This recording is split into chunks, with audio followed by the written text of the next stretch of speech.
first principle: never to let oneself be beaten down by persons or by events.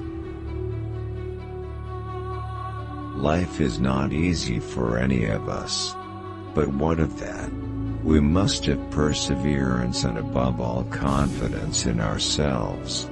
We must believe that we are gifted for something and that this thing must be attained. A scientist in his laboratory is not a mere technician. He is also a child confronting natural phenomena that impress him as though they were fairy tales. Decide. Have fun and get started.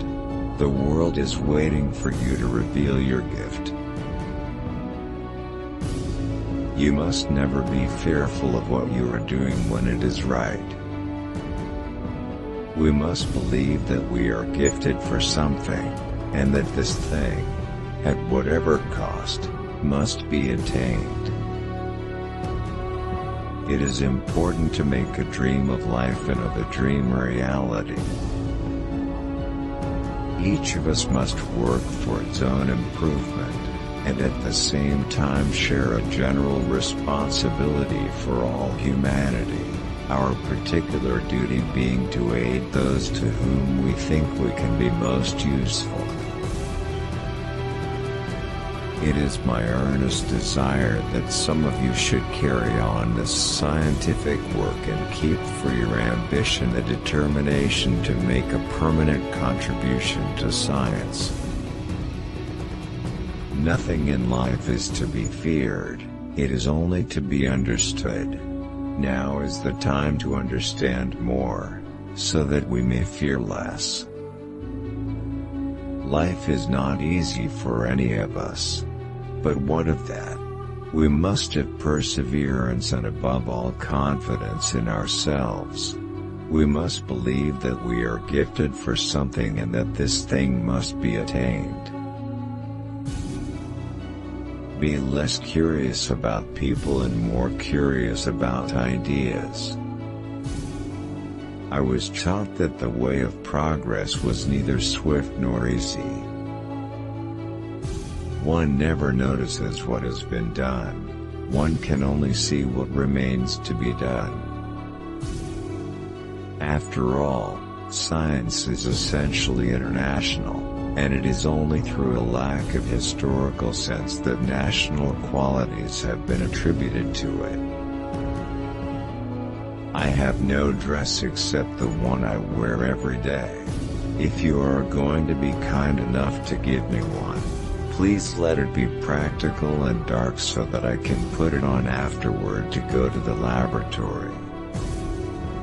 I am one of those who think like Nobel, that humanity will draw more good than evil from new discoveries. When radium was discovered, no one knew that it would prove useful in hospitals. The work was one of pure science.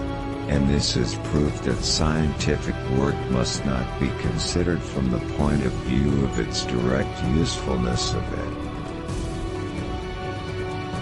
it. If I see anything vital around me, it is precisely that spirit of adventure, which seems indestructible and is akin to curiosity. The first experiments on the biological properties of radium were successfully made in France, with samples from our laboratory, while my husband was living. During the course of my research, I had the occasion to examine not only simple compounds, salts, and oxides, but also a great number of minerals. The death of my husband, coming immediately after the general knowledge of the discoveries with which his name is associated, was felt by the public, and especially by the scientific circles, to be a national misfortune. My experiments proved that the radiation of uranium compounds can be measured with precision under determined conditions and that this radiation is an atomic property of the element of uranium. In chemical terms, radium differs little from barium. The salts of these two elements are isomorphic, while those of radium are usually less soluble than the barium salts. You cannot hope to build a better world without improving the individuals. To that end, each of us must work for our own improvement. One never notices what has been done.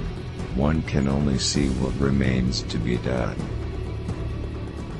I am among those who think that science has great beauty,